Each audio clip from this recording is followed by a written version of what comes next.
Good morning, everybody. Yeah, I'm still doing it. I'm waving at the camera, even though I'm not on camera. Good morning, y'all. How y'all doing? Force of habit. I know, right? Good morning, sweetheart. How are you this morning? I'm good. Good morning, my love. Happy Labor Day. Happy Labor Day. Yeah, whatever that means. I have no idea. It's an American thing, but I'm going to go with it. So happy Labor Day. Happy Labor Day. Yeah, I'm American, and I have no idea what that means. I'm just like, oh, okay. So celebrating working by not working. Except Okay. for working, so... Except for working, because it's Monday. I can't believe it. Who was all hanging out with us in that chat this morning, babe? Right. Good morning, everyone. We've got Darth Hester, our wonderful wrench. Oh, look, Purple Valkyrie. She turned up. Look at that. Psycho Dwarf 9. Good morning, sweetheart. We've got Dark Monkey Orath. Colin P. Smith. Good afternoon, love. Let's see what else we got, sweetheart. Let's see. Colin P. Colin P. is our man in the street, man. He's awesome. Yeah, Mr. Hyde is here hanging out with us. Mark the Infinitely Tired, and I bet he is tired. They've been running a hell of a charity thing over with Mary's Game Room. That's been pretty freaking exciting. I'll pop that link in a moment. Yeah, pop that link in. I think she's still running it through today. Yeah, we've got another few hours to go. Yeah. Okay. Generalissimo Hefe is hanging out with us. Of course, he's across the hall. And I don't know how to pronounce this, but this wonderful person has come in and said good morning. I love the Jedi teddy bear, by the way. That's adorable. Larothe? To Larothe? I don't want to get it wrong. So good morning. Thank you for joining us. Saucy Wench is here. Hey girl, what's going on? And my chat just skipped up on me. In the chat, we have got the man, the myth, the legend himself, Pierre-Chan. Ah! So, welcome to you, my love. Welcome. Kev L is here. Holy smokes. Hello. Parrot Head is with us this morning. Good morning. Oh my God. And Chris Persia is here. I thought Labor Day was Saint Labor. Give all the good little boys and girls a day off to relax after a weekend of mayhem. Or am I wrong? I think we can go with that. I'm totally down with it. Yeah, I'll go with that one. Totally sounds legit. And because it is Labor Day and one of our favorite people has the day off, we have a special guest joining us this morning. Everybody, Eris of Chaos is here. Good morning, sweet girl.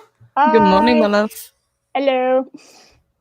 She's here to talk the rest of Vikings with us. She was kind enough to binge it for us yesterday. Yes, I watched all of season 1 yesterday so that I could be on this show. All of it. The entire season. I could. Hey, you told me in the green room, you were like, I once watched a whole season of Supernatural in one day, and I'm like, damn. Yeah. That's a lot of Supernatural. No, I didn't sleep. That's a lot of Supernatural. Yes, I didn't sleep, but yes, I did do that. So no sleep. Latino Slant, he's here, yet still in bed with no coffee. How is this possible? Well, welcome. Go get your coffee, honey, and get back in bed. It's a day off. And Mark says, morning, everybody. If I don't respond, I'm bouncing between here and modding for Mary's chatter. That's awesome. I hope things are going well over there. I need to check in with her at some point today after our show. See how things are going. Well, last time I saw it, they're at 714 now. Yep, that's 714. Yep, I'm just going to grab the link and we will drop that in the chat as well. Thank you, guys. Thank you. Everybody out there, thank you so much. And we want to say another quick thank you. I know we did a stream on Saturday, but we want to say thank you to everybody who joined us from Friday Night Tights, who's come over here and subbed to our channel. We really, really, really appreciate it. And believe me, because of that, we are stepping up our game. We're going to have a whole lot more coming at you pretty soon. Shout out to Az. What, hun? Said shout out to Az. Shout out. I can't shout enough to Az. Az is the man. He is something else. Everybody over there at Friday Night Tights, but especially Az. Mwah, we love you so much. Yeah, Latino Slant. Yeah, 8:15. Damn, I was like, holy crap on a cracker. I can't believe it. Perry Chan, welcome. Good to see you. Hope we keep you entertained. Oh my God. Chris Persia, this is well done, Mary. Just 36 away from her new goal. Amazing. Amazing. I'm so happy. Oh my gosh. Anyway, so here we go with Vikings. We're closing out season 1 with episode 8, Sacrifice, and episode 9, All Change. So, Sacrifice was probably one of my favorite episodes of the whole season. It was heartbreaking, but it was revealing, at least for me. Them going to Uppsala. It's such a beautiful place. It's like, wow, that's like Rome to the Catholics. It was so beautiful up there. It is. I think this was probably one of the strongest episodes in the season as well. There's just so much that they kind of packed into this. Yeah. Yep. Yeah. Sacrifice almost could have been a 2-episode deal. Yeah, they could have split it quite easily. Oh, those were like 2 episodes. You know, you have the I'm really bad with names, so y'all are gonna have to forgive me. That's cool. That's like my weak link when it comes to new shows. But it was very interesting to see. I keep wanting to call him Atlanta. That is not his name. The priest. He was like right on the edge. Athelstan. Right? Yeah, Athelstan. He's right on the edge of going pagan, and it's like having that, you know, that cross around his wrist, kind of just. Yeah, that was telling, wasn't it? Yeah, like oh my gosh, like his faith was very tested, and it's been tested basically since he was enslaved. Although I really still wouldn't call him a slave because of how he was treated. Yes, he definitely wasn't treated as property even right from the beginning. I think because Ragnar saw something more in him. Yeah, I think that says a lot about Ragnar's character. That his one piece of treasure, I know y'all have touched on this before, was him, and you can kind of see why. He is a very fascinating character. A very clever way to have a character that can kind of, you know, inform the main protagonist of things that he literally would not know otherwise. It's a very clever way to set him up like that. And he almost went, like I said, full Viking, but it was like the knowledge of, despite what he thought he was like friends with Ragnar, he thought all this stuff, and like the idea that he was simply brought to be sacrificed kind of shook him to his core. Yeah. And you could see it in his eyes. Yeah. And it was just like, oh shit. I mean, it was even more than that. Just, right down to the core, like you said, Eris. He went, sorry, go ahead. No, I was just going to say, I think Athelstan works really well as a character as well, because the audience can see through his eyes. So he's kind of like a portal for us to see into the world of the Vikings. Yeah. As an outsider. Yeah. Sorry, guys. I have my allergy cough back this morning, so forgive me. I know the nerve of my coughing. Hairball. Hey, good morning, Vegas Sin 3333. What's up, girl? Good morning. How you doing? And DD Myers, I had just popped that up. Resistance is futile. It says great googly moogly. I have a feeling that might be positive candor. Yeah, there's only one person who does a greeting like that. Yep. Like the new name. It's awesome. Like the new name. Yeah, I hope everything's going well. I hope you're getting moved in and settled. Now that he's become a Texan. Oh, really? He actually moved? Yeah, he moved to Texas. He's not far from me now. Oh, okay, I think. nice. I'm not sure. I'll have to check in with him later, make sure everything's going okay. But yeah, them going to Uppsala, just purely watching Athelstan Oh yeah. was that could have been just a whole arc. I mean, his just being questioned 3 times by that priest in the temple. Mm-hmm. And yeah, and that, like you said, Eris, that look on his face, when the priest clutches his arm and you see that cross, and it's like, oh, damn. Well, every time he said yes, every time he was like, yeah, I want to do this, he became less and less certain. That's why, the guy, I cannot, bad with names, people. The guy grabs his wrist and sees that because he can see the conflict. And it's really well acted because you, as the viewer, can actually see that.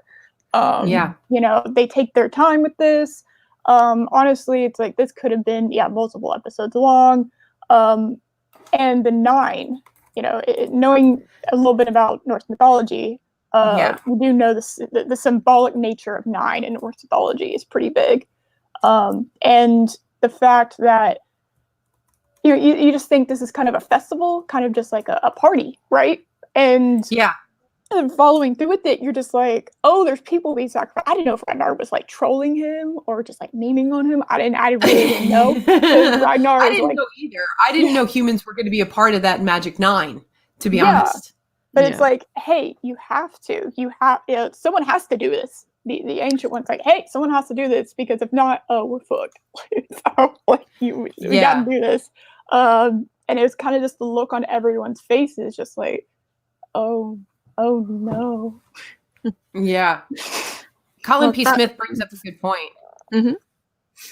I really think the priest was familiar with St. Peter denying Christ 3 times. He was aware of the importance of the 3. Yeah, and you could see that look on his face too. Oh yeah. Yeah, that's a great point. Yeah. Colin P. Smith, our man in the street, he's always got it. I mean, he went from like even getting his hair back because he lost just having that hair grow back on top of his head. Like he was losing part of himself. Seeing the Bible, or I think it was it St. John? It was at least a chapter. It was the Gospel of St. John. Yeah, and he and seeing how it went from being in this pristine, condition to kind of like this covered in dirt and dust and a little worse for wear. Kind of it matched him as a character. Yes, as he picks it up, it just disintegrates. That shocked me because I did not catch that. Yeah, honestly, in one of my first views, and I was watching it again last night just to make sure I get brushed up on everything, and I'm just like, oh, the gospel is falling apart. Yeah. And it's so symbolic of how his faith is starting to crumble in Jesus. It is, yeah. And how he's kind of embracing his new life. I mean, he's got the beads, he's grown his hair out. He looks, to all intents and purposes, like he belongs there now. But he's still got that conflict within him. Yeah, he kissed a woman, which is huge. I know it sounds silly, but like that was huge because one of his big things was when he was asked basically to join in for a threesome. He was like, no, I'm not allowed to. Like I took a oath of celibacy. I'm not even allowed to touch a woman. And then we see him in this episode. He kisses this woman. And it's just like, oh man. Yeah. Like, holy hell. That's shouldn't, it's not usually something that you think is like a big jump, but for him, that's huge. Oh yes.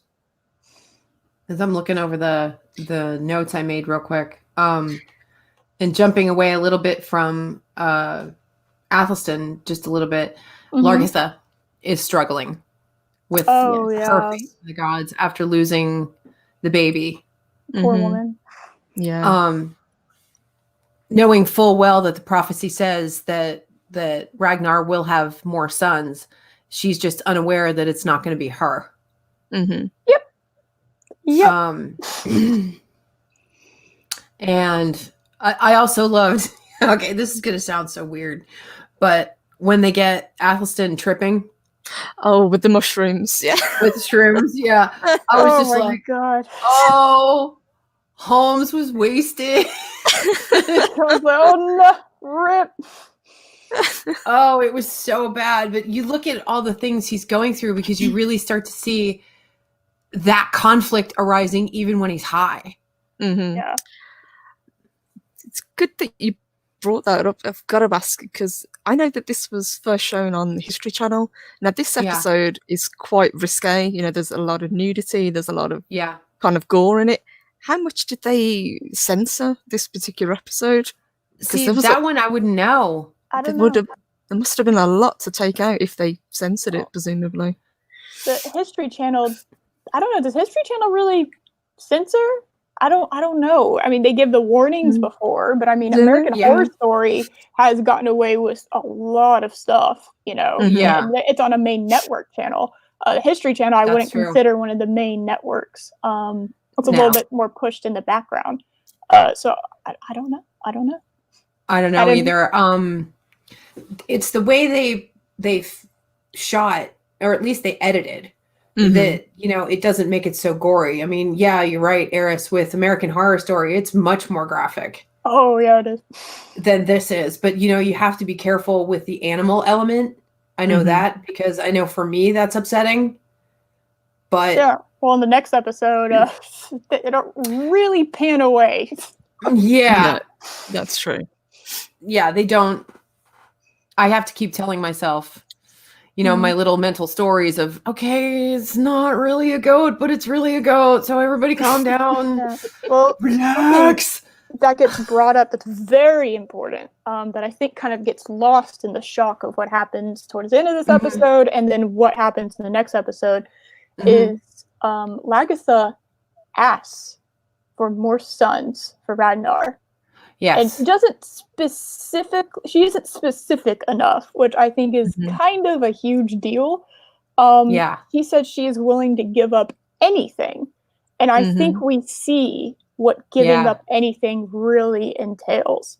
Yes. If you want something as precious as that, you must give up something. And what she ends up basically being forced to give up is heartbreaking in the next episode. I think they're very much intertwined in the give and take. Very much so.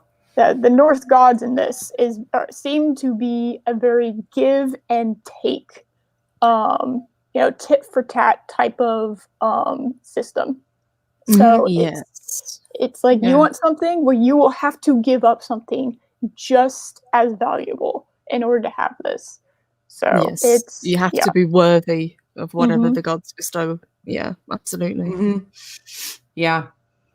And watching her face and her eyes, and begging for that, but not being, like you said, Eris, particularly clear about what she's asking the gods for, how much she is really going to have to sacrifice. It's right there in Catherine Winnick's face. And there is obviously a really touching scene with her and Geda, where Geda comes to her, and that was so sweet. She tells her that she's now a woman, and that was a really, really nice kind of scene between mother and daughter. That did happen in this episode, didn't it? It did. Oh, that makes the next episode worse. Yeah, it does. So, spoiler alert: the next episode is going to get really weird. Stuff is going to get rocked big time. Yeah, I in was Ragnar's world. Surprised how dark it went for the season finale. That was pretty. Having watched this all yesterday, I would have thought that the battle with the Earl would have been the season finale because it had kind of been built up from the very first episode. It was very interesting to watch it be more of a mid-season finale. Kind of, yeah. Yeah, and then for the ending was a very interesting way to end it. I haven't watched season 2, so I don't know. I might take that back, but I kind of wish they would have done spread the Earl thing out a little bit more. But I don't know all the that does happen either. That does happen. So spoiler alert, guys. Lots of spoilers. Yes. Yeah, spoiler alert, babe. Shit gets real. And then the other big thing that happens in this particular episode is King Horik obviously is introduced to us. Yep, we get King. We see King Horik, and he goes into the temple and wakes up the priests in a not so kindly way, and they attack him. thinking he's just some common folk coming into the temple to be a pain in the ass. And truly he is, but he's not common. Well, I mean, yeah, he is a pain in the ass. He was acting like a complete idiot. Yeah. Would you have thought that was like royalty in any sort of shape or form? I would have thought it was the gentleman following behind him, with the gold in his beard and everything. And I'm like, oh, so is this King Hork? Nope, that's King Hork. Okay. He's acting more like Floki than he is like Legend of the Kings. It's like, what is happening? What is this? Yeah. But it was nice to finally put a kind of a face with a name. Yeah. And finally, honestly, Ragnar's been looking forward to meeting with the king. Yes, and them talking to each other. Yeah, apparently the king's been looking forward to meeting him because, much to Rollo's dismay, Ragnar's reputation has preceded him. So the king knows all about Ragnar. He knows about his raiding parties. He knows about the boats that he's had built. He knows all about his success. The man who went west, I think, is how they address him. Yes. The man who went west and found England. Found treasures in England. Then we get to, oh God, this scene was weird. It was following the scene with Athelstan when he reveals his cross under his wrist. There's a meeting that takes place with the priests and the inhabitants of Keteket that have come, Ragnar's group, so to speak. And the priest basically says, Athelstan is not acceptable as a sacrifice. Yes. I mean, the seer. The seer, that's right. Yeah. Seer says point blank, this man is not going to be accepted. This will anger the gods. And you're basically going to have to choose someone new. Someone will have to volunteer, and it's Leif who steps up. And that was it was Leif. Yeah, he was the one that actually was kind of bonding a little bit with Athelstan earlier, right? Yeah. Okay. He was, yeah. And he was the one who was such a huge help to Ragnar when he was so weak and injured. Darth Haster is asking, where can he watch Vikings? It's on Amazon Prime, hon. That's where we're watching it. Woo! Yeah. All of the seasons are on there at the moment. Yeah, all the seasons. I do not know when season 6 is coming out. I haven't seen anything. I know that it's shot. I know that they're working on it. So I don't know when that'll come out. And I'm pretty sure it will be on the History Channel, not premiere on Amazon. That would make sense. Yeah. So we'll have to wait and see what goes on with season 6. We'll keep you guys posted as that comes up later in our reviews. So Leif is basically steps up and says, then I will take the place of Athelstan and sacrifice himself, even though he's one of Ragnar's greatest supporters, greatest followers, greatest friends. He sacrifices himself for the good of Keteket and the good of their people. Which I thought was outstanding. I had a lot of respect for that character. And then we go through the gross part. So yes, then we get to the main event itself. And as you say, it's not as graphic as you think, but you're under no, false impressions of what's going on. This is a very important ceremony for people. Even with the guys that have volunteered to sacrifice themselves, it's an honor. They're going to be with the gods. Yeah, they'll get to be in Valhalla because Leif is worthy of being there. Latino Slant needs coffee. Can one of y'all put some coffee cups in the chat? Latino Slant is suffering over here. We can't have that. Fine. I will throw coffee. I'm such a nice fucking person. Yeah, in the History Channel app. Yeah, I forgot about the app. I keep forgetting those things exist. Yeah, I forget about the apps.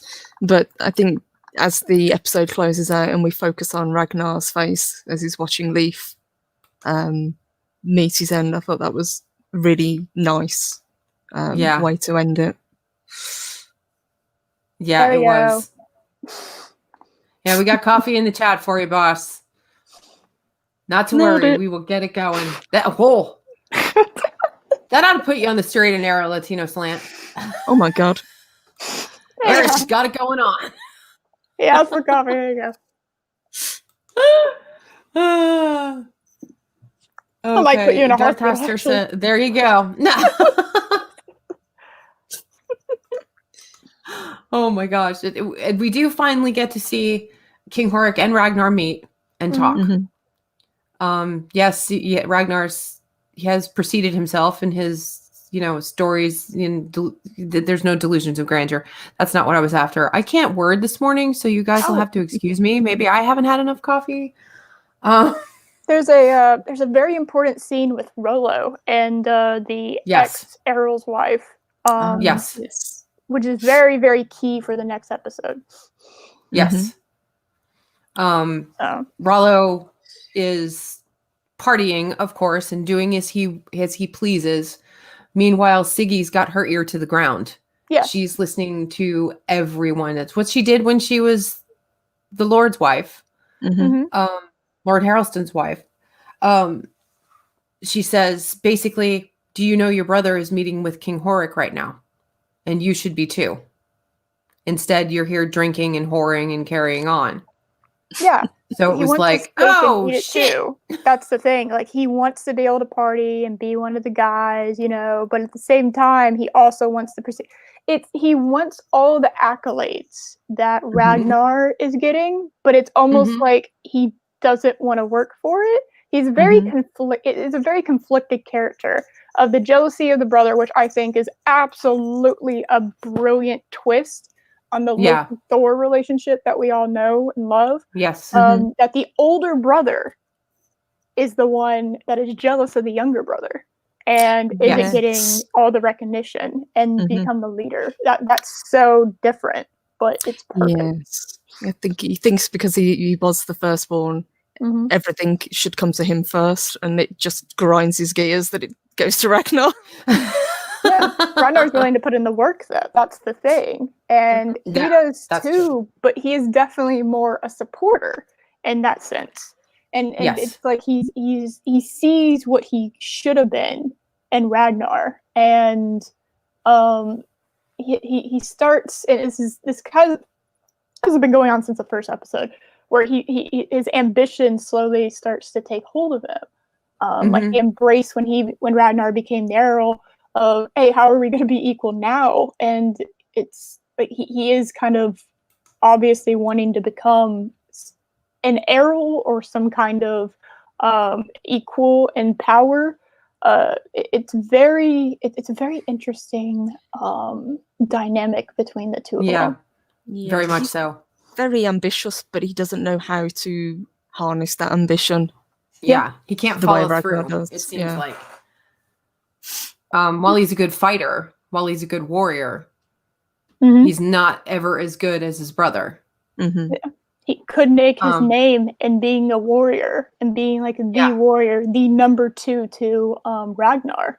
So he could make a name because, I mean, how many times, like, bring Star Trek into this, but, the captain and their first officer are a team, so most of the time, like, they will work together and they will become famous together in their in their adventures.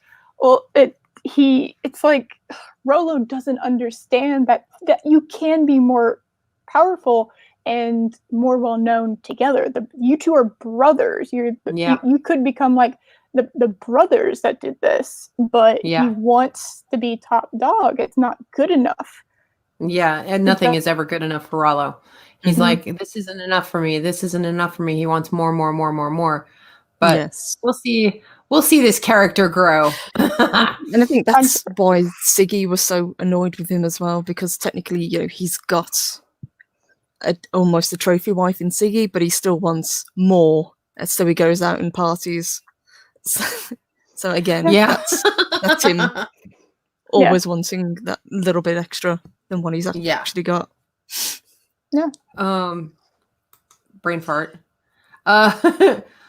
During this meeting, we go back to the meeting with Ragnar and King Horik. He tells him about some land that's kind of under dispute and who is disputing it. And it's a guy from another gentleman, Jarl Borg. And I'm like, Borg? Sounds Swedish. Oh, wait. Just a little Swedish. Just mildly Swedish. Looking at and I don't want to screw up the pronunciation. It's all right. I keep calling him Rolo. So that's okay. Yeah, it's like it's candy to me. Rolo. It's a Rolo. Rolo, whatever. Wow. Yeah. Sorry, getting a drink of water. But King Horik asks Ragnar to go to King Jarl Borg and ask about this property and try to go as his emissary and negotiate. Yeah. Quote unquote negotiate. Yeah, Because I tell you, bunnies. I mean, that's a negotiation, right? Darth Haster, Borg. Oh my god. He's the Swedish chef. Oh, where's Chef Villa? And then with King Horik asking this, that sets up our next episode.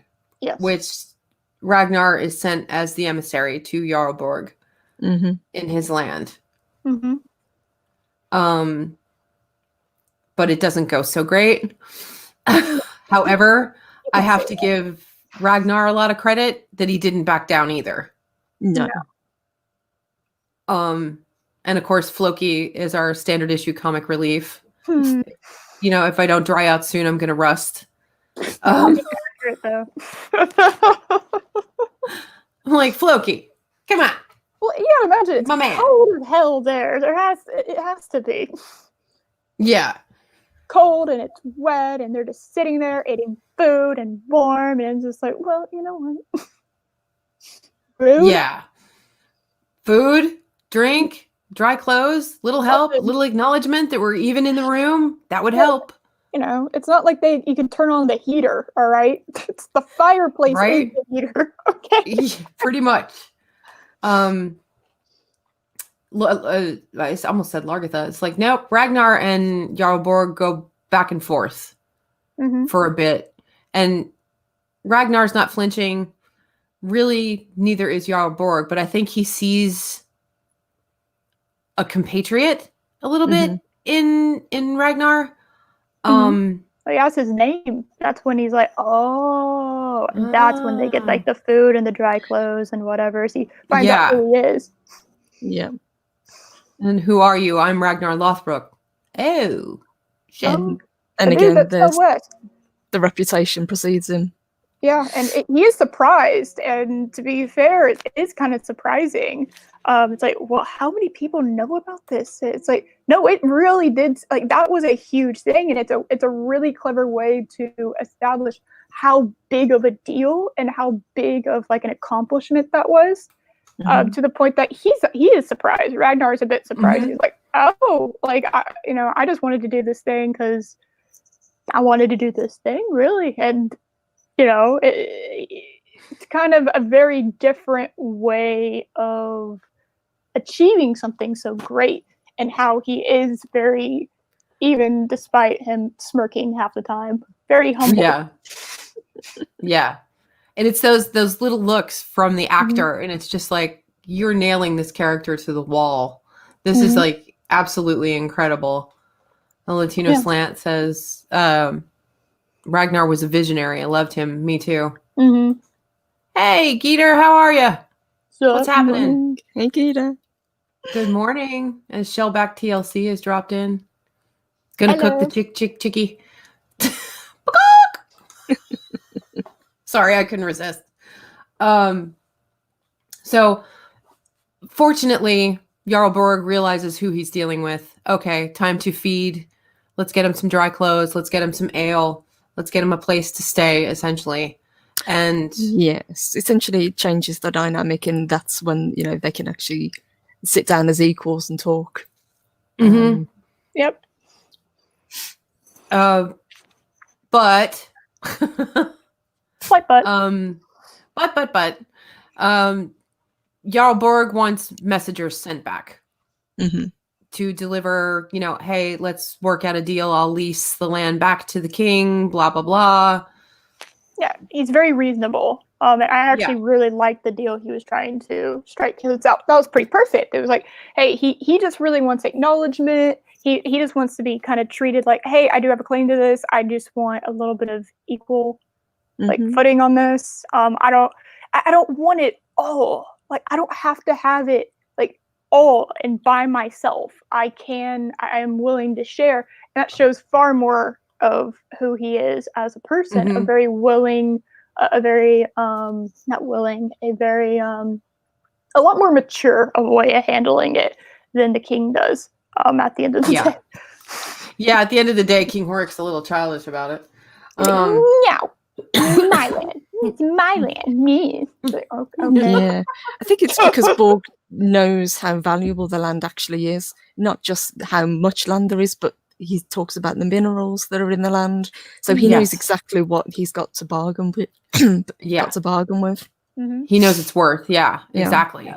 And this isn't just like a surprise at the end of the season type of thing. As a reminder, No. it was mentioned episode 1 during the trials before the Ragnar's son, Bjorn, got his little wristband showing that he's a man now.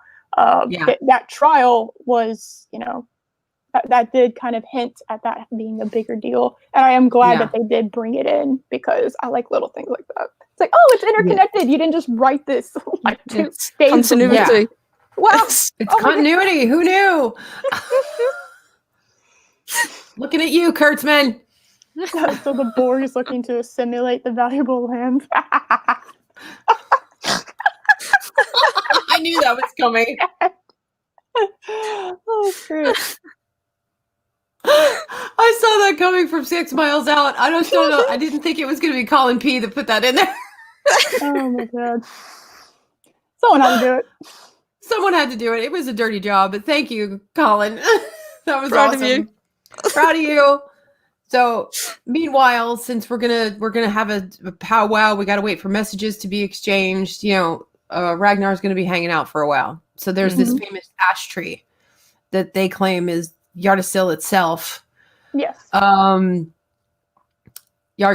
However you say it, help me out, Colin, because my pronunciations are horrible. Yeah, it's the tree that's supposed to separate the 9 realms, technically, right? It's supposed to keep them anchored together. Yeah, tree of it's life. the world tree. Yeah, exactly. The world tree, that's it. World tree, there we go. I know my Thor lore, I think. You got it, girl. I've seen that movie, I think. So everybody goes, one person has to be left behind. That's the deal. Of course, it's Rollo, who is pissed once again about being left behind.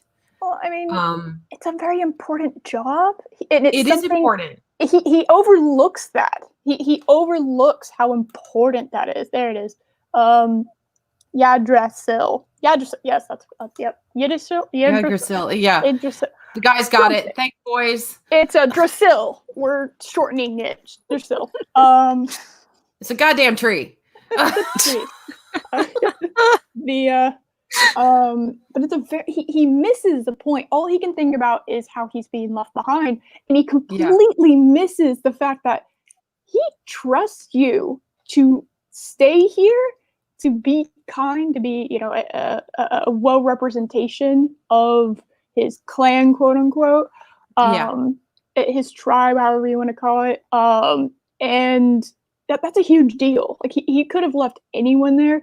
He sent Floki to go out and give the message, somebody he trusts, and the other person he trusts, he leaves there for wow, I blanked on the name. Borg, is that the name? Borg. Yeah.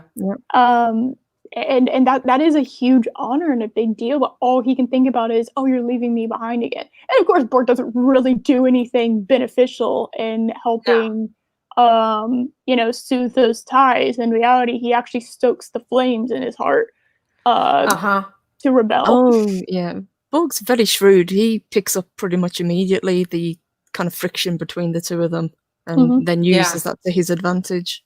Yeah, because he asks about the brother relationship, Mm-hmm. and I'm like, he's cued in on it.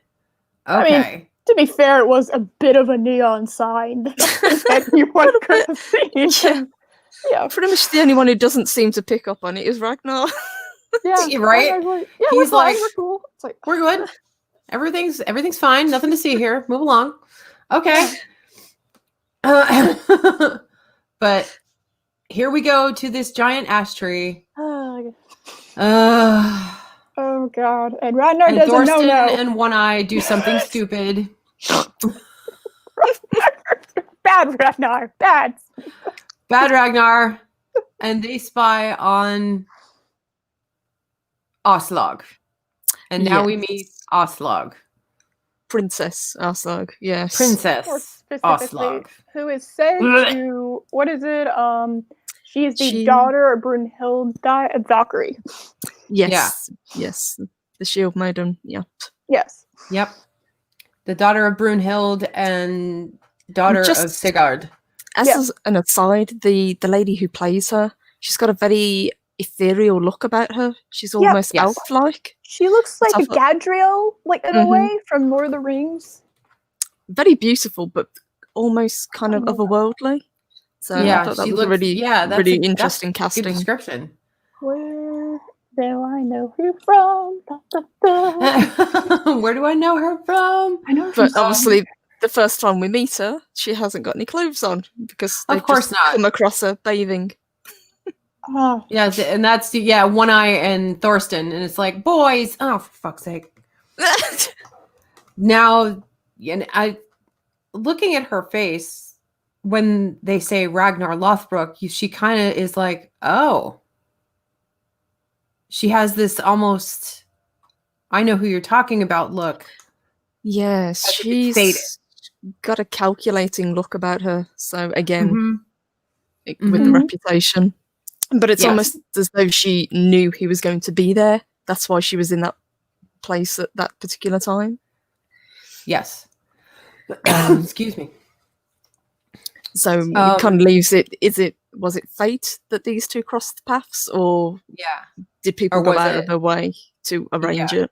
Yeah. Oh, she was in The Mist. That's where I know her from. She's the mom in The Mist TV series. All right. Anyway, I figured that out. Okay. She's got it now. We're good. Right, we're good. So while all of this is going on at our lovely settlement of Kattegat, the sweating sickness has set in. Yep. Yes. And it's slowly killing all the inhabitants of Kattegat, including Thierry, Siggy's daughter, her last tie to the Lord, and Gita. Yes, and Athelstan too. Well, Athelstan is in bad shape. Yeah, well, I mean, oh, sorry, I misheard you. I thought you were just naming the people on sickness. No. Sorry. No, spoiler alert, Athelstan lives, okay? Sorry. Yeah. No, honey, that's fine. Funny that the previous episode is called Sacrifice, and then you have this episode, which I find very interesting, because, well, the gods giveth and the gods taketh away. Taketh away. Oh, yes. And in the worst possible way. Yeah. Yeah. She ends up, it was very awful. She ends up seducing Ragnar. And of course, princess. Yes, the princess Aslog ends up seducing. I was like, not I can't even call her a princess. She's just like, she is. Because I know what I know, and it's just like, God damn it. She's a piece of lovely. work. I'll tell you what. She's calculating and shrewd.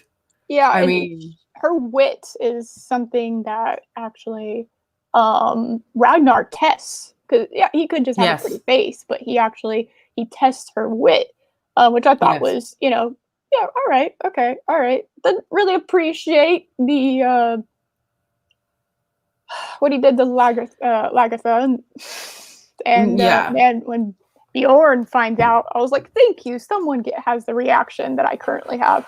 Oh yeah, Bjorn was pissed off. Yeah, it's like, you slept with some bitch, not my mom. You just cheated on my mom, you asshole. How dare Right? you? So, while all of this is going on in Kattegat, while everybody's dying, Ragnar's getting it on with a princess. Yeah, it's And- pretty night and day what's happening in Kattegat, and then what's happening on the journey to the ashtray. It's like, ooh, Yeah. man, he has no idea. It's not like they have cell phones. Okay, you can't just like call them up and be like, hey, it's I put this up before, but it's a depressing episode, but somehow appropriate for the current day. It is indeed. It is. a bit too appropriate. My chat jumped on me, so I'm sorry, guys. How dare you? Does anyone know if there was a plague or similar around the time in Scandinavia? That's a good question. We have to sick Generalissimo Hefe on that. What do you know? I looked into it. I didn't see anything, but it could have just been like a localized sickness because it says it came from one particular family and then spread throughout the village. Yeah, gotcha. It was the cousin. Sorry. Yeah. So Kill the bug. Even though it probably didn't spread throughout the entire country, I think because they were in such a close knit community, it just spread through the entire group of people. Yeah, because I think it was Siggy who said she had been visiting someone, I think her sister or her cousin or something like that. Son woke up in the middle of the night screaming and then was dead by the morning. So she dead by morning. Funeral, yeah. So she's the first one to fall ill. Yeah. And it reminded me of the Tudor era sweating sickness. They kind of portrayed it that way. Yes. Oh, look what we have here, guys. Oh my gosh. We just tipped $2. We got a big spender. Oh my gosh. You know what that means. Party time. Here we go. Hey, big spender, spend a little time with me. Thank you, Polly. I'm gonna have that song stuck in my head for the rest of the day. Thanks, Polly. Thanks, Paul. Did Polly have anything to say to us this morning? He did. Thank you, Paulie. Paulie says coffee and snorts. There you go. I almost wish we snorted more during this episode, but it was so tough to snort because it was so heart-wrenching and moving. Like, God, it's just... yeah. That's Derek McManus says. It was COVID. The Vikings had to shut down all the shops and social distance. Yeah, right. No, they didn't do that at all. No social distancing. That did not happen. No, they didn't wear masks. No, it's just... Most likely it was smallpox that was heavily prevalent during the Viking era. I've heard the same thing. It was bad, whatever it was, and their immune systems were not ready for it. So I don't know how it got there. It's something. Knowing a little bit of history, it could have easily come from one of the people they've captured and brought back from England because they've never encountered somebody like that before.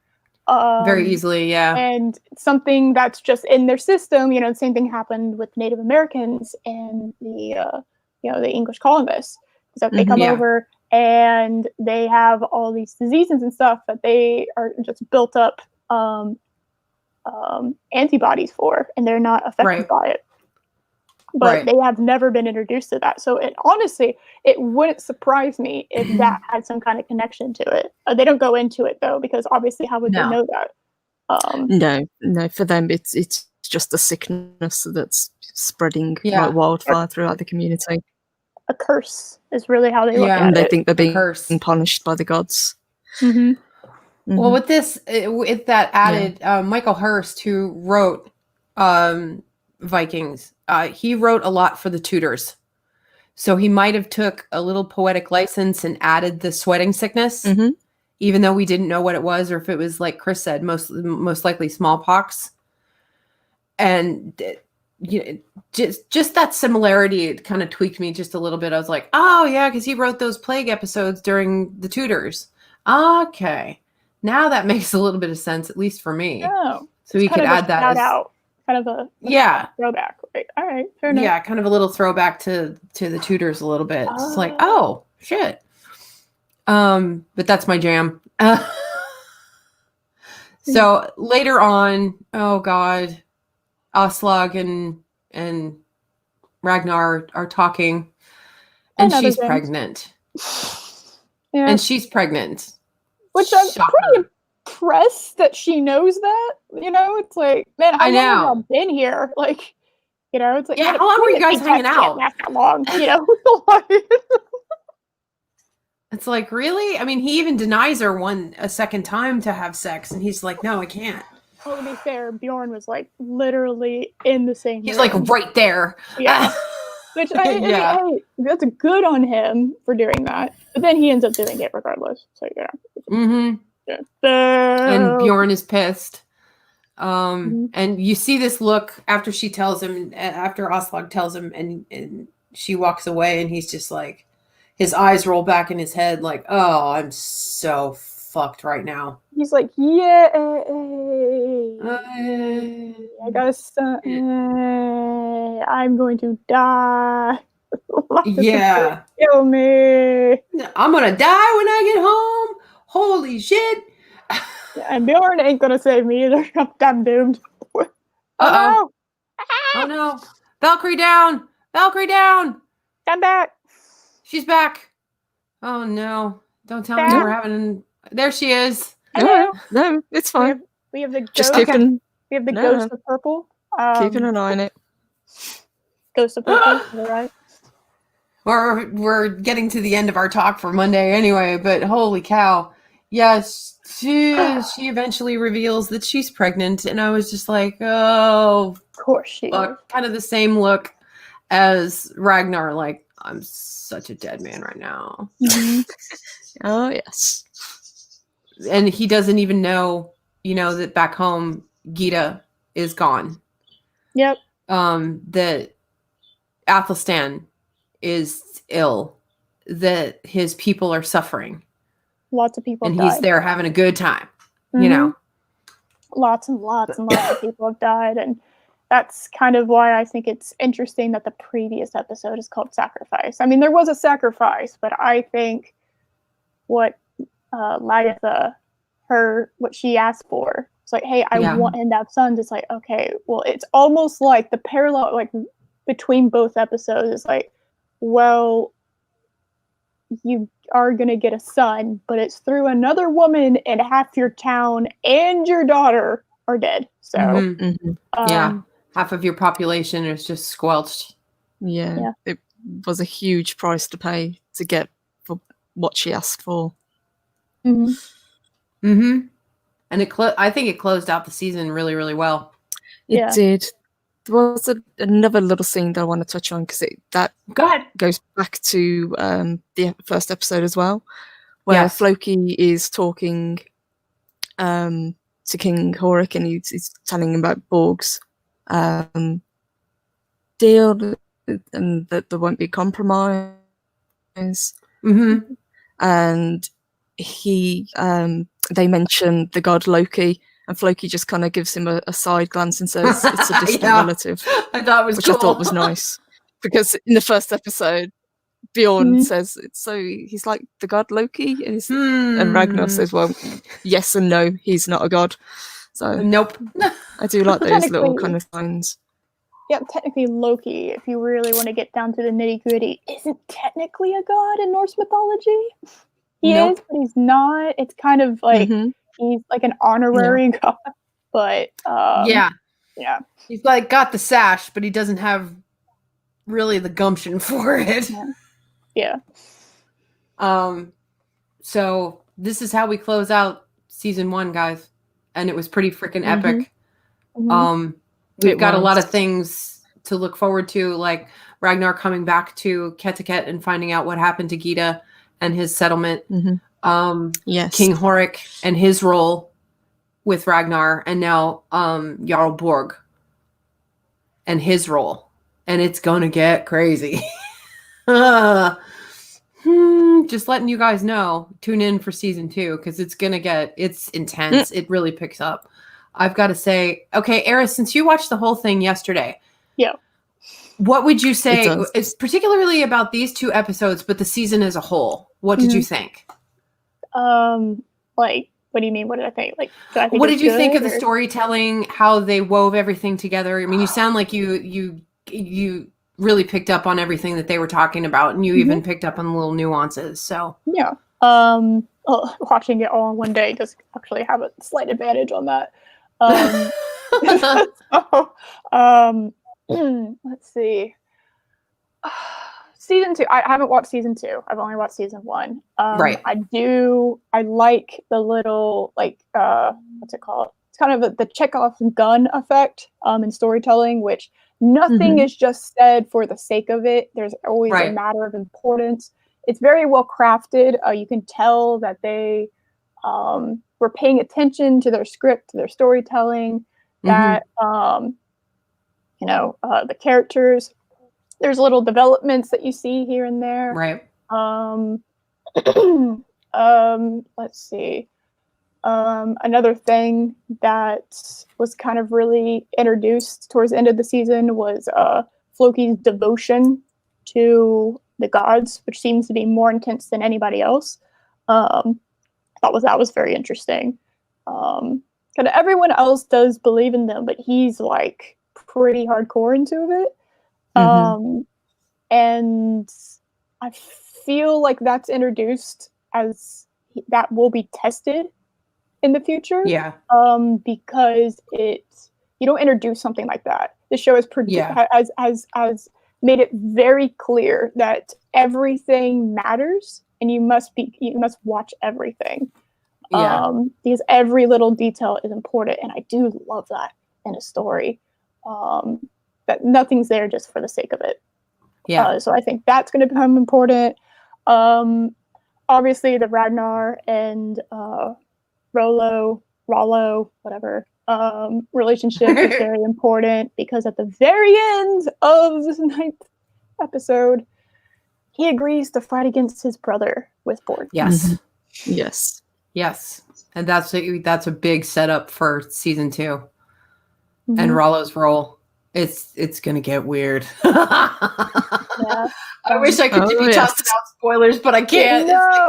You guys gotta watch it. No, the princess was not going to be the last time we see the princess. This is, I'm looking forward to seeing Lagatha's reaction because she just went through this absolute hellstorm, and then we're gonna have to see how if her relationship with Ragnar can survive this. I actually don't know if it could, because of what happened to her while what he was doing. That will remain a secret. I have no idea if Rollo's even going to come back to the if Rollo's even going to come back with him when they eventually do return. Back to Catacat. I don't know if they're going to get caught up in the war. I don't know about these things, but there are a lot of a very, very well structured foundation has been laid out, and that is something lacking in shows nowadays. So I'm very happy to see a modern show that understands the nuances and the complexity that is proper storytelling. That really makes me excited. Same.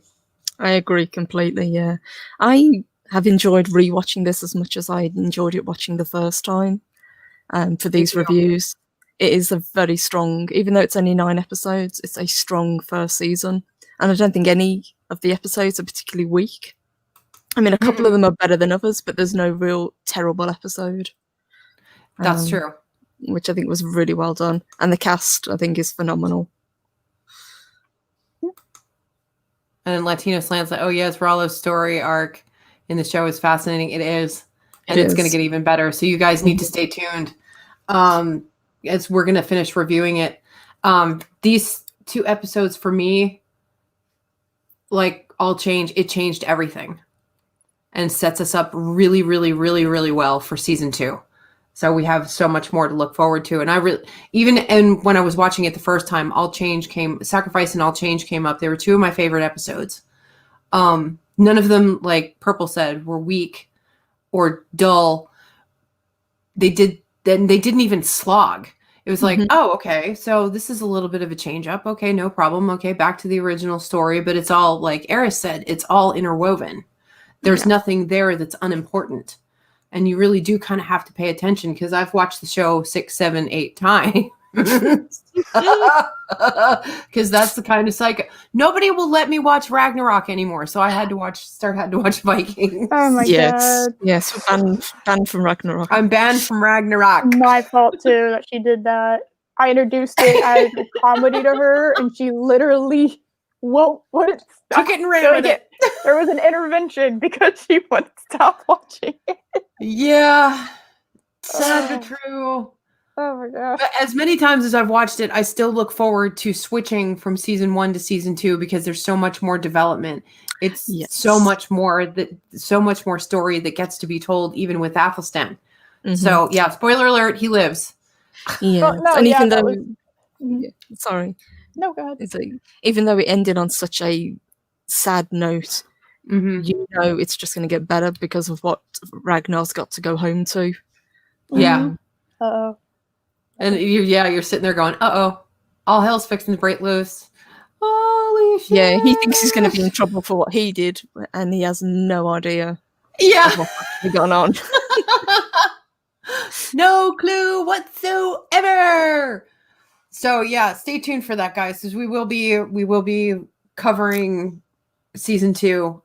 We're taking next week off from covering next Monday off, not from the show. The show will still be on. Don't panic. Well, our special guest is going to be Chef Zilla.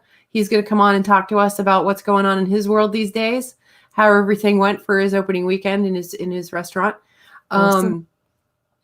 Yeah, so we will be here next Monday. We just will not be talking Vikings. We will be doing that the week after. So that will be 21st? Let's see, the 21st. The 21st, we will pick back up with season 2 of Vikings episode 1, and There But For the Graces of the Gods.